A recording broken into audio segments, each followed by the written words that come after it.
This is a part of the RCMP's examination to determine whether the Prime Minister violated Section 139, Sub 2 of Criminal Code by committing obstruction of justice, correct? That was part of the RCMP's examination. That's correct, Mr. Chair.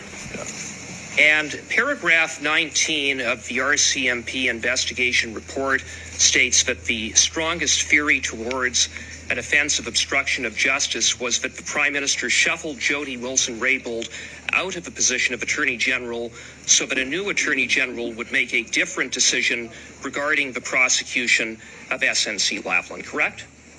That's correct, Mr. Chair. And it's fair to say that the RCMP did not have access to all material evidence surrounding Ms. Wilson-Raybould being shuffled out as Attorney General, correct? That's correct, Mr. Chair. And so, just to clarify then, or emphasize, the RCMP did not have access to all material evidence on the strongest theory surrounding the Prime Minister's potential criminality involving obstruction of justice, correct? That's correct, Mr. Chair. And the reason the RCMP did not have access to that material evidence on what was central to determining whether the Prime Minister broke the law was because of the parameters of the scope of the Order of Council with respect to the waiver of cabinet confidentiality, correct?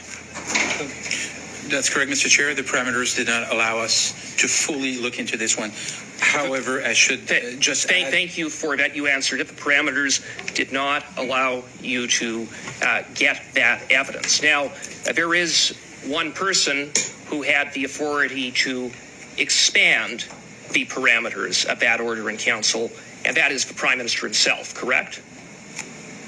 I would have to say, Mr. Chair, I'm not exactly sure of the exact process of where the Prime Minister would be involved in such a decision.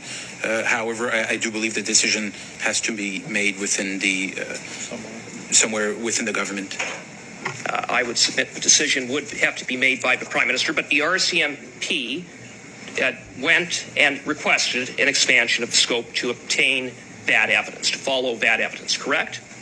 Before we proceeded with the assessment, yes, we did make a request for an expansion to the parameters. I would just add, Mr. Cooper, it was not to follow the evidence, it's to glean additional information.